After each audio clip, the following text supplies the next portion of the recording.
क्या आपने कभी सोचा है दो लोग एक साथ व्यापार के क्षेत्र में प्रयास करते हैं, एक सफल हो जाता है और दूसरा असफल होता है।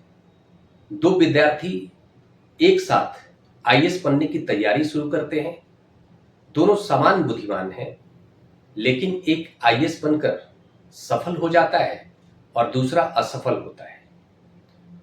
क्या यह केवल दोनों के बीच मेहनत का अंतर है या फिर इसके पीछे भाग्य भी काम करता है?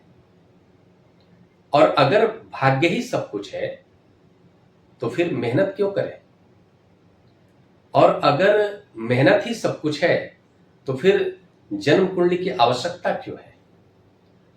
मैं आज शास्त्र, तर्क और ज्योतिष, इन तीनों के आधार पर इस सबसे बड़े प्रश्न का उत्तर दूंगा। आप सभी वीडियो के अंत तक बने रहिए। नमस्कार, मैं आचार्य मिथिलेश आप सभी का अपने चैनल मीट एस्ट्रो पर स्वागत करता हूं। हमारे इस चैनल पर वैदिक ज्योतिष के गुण रहस्यों को शास्त्र, तर्क और अनुभव के आधार पर समझते हैं। यदि आप ऐसे ही प्रमाणिक ज्योतिषीय ज्ञान चाहते हैं तो हमारे चैनल को सब्सक्राइब कर दीजिए। यह प्रश्न नया नहीं है। भाग्य और पुरुषार्थ का प्रश्न आज का नहीं है। हजारों वर्ष पहले ऋषि मुनियों के द्वारा, विद्वानों के द्वारा, दार्शनिकों के द्वारा इस विषय पर चर्चा की गई है। महाभारत में भी यह प्रश्न उठा, रामायण में भी यह प्रश्न देखने को मिलता है। भागवत गीता के एक बड़े भाग में इस प्रश्न का उत्तर दिखाई देता है। यह दार्शनिक विषय नहीं है, यह हर व्यक्ति के जीवन से जुड़ा प्रश्न है। अगर भाग्य ही सब कुछ होता तो फिर किसान खेत में बीज क्यों बोता है? डॉक्टर इलाज क्यों करता है? विद्यार्थी पढ़ाई क्यों करते हैं? व्यापारी व्यापार क्यों करते हैं? सभी घर बैठ जाते, लेकिन नहीं। यानी केवल भाग्य पर्याप्त नहीं है। लेकिन वहीं दूसरी तरफ देखें तो अगर मेहनत ही सब कुछ होता तो हर मेहनत करने वाला व्यक्ति सफल क्यों नहीं होता?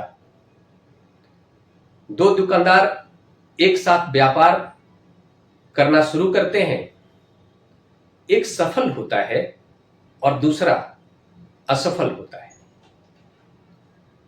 दो समान प्रतिभाशाली अभिनेता अपने जीवन में सफल होने का प्रयास करते हैं। एक सुपरस्टार बन जाता है और दूसरा गुमनाम रह जाता है।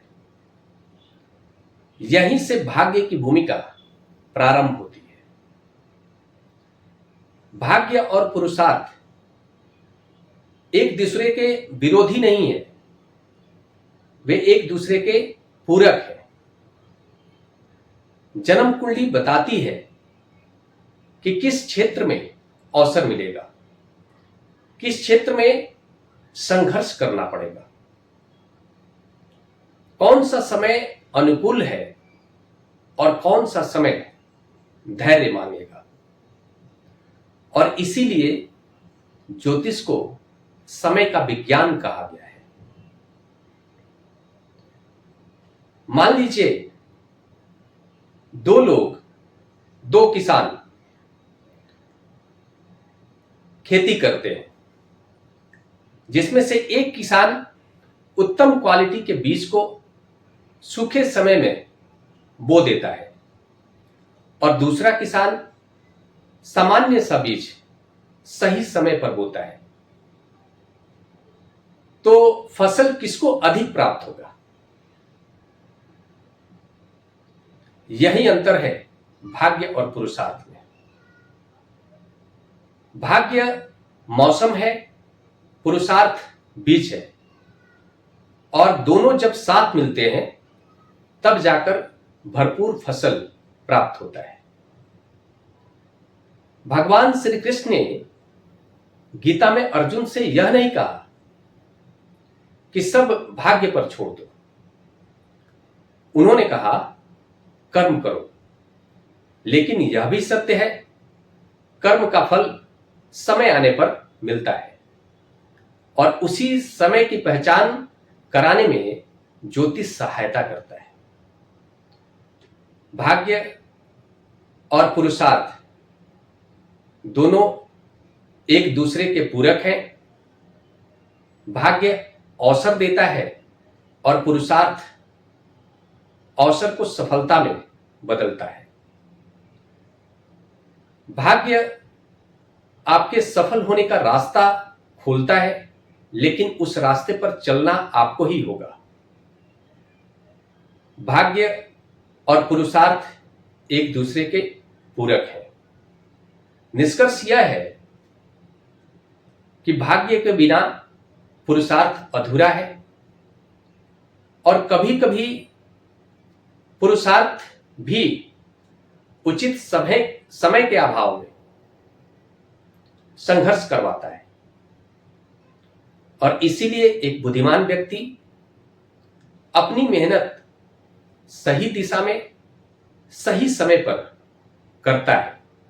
यही ज्योतिष का वास्तविक उद्देश्य भी है। नमस्कार, मैं अगले विषय पर आप सभी के बीच बात करने के लिए मिलूंगा।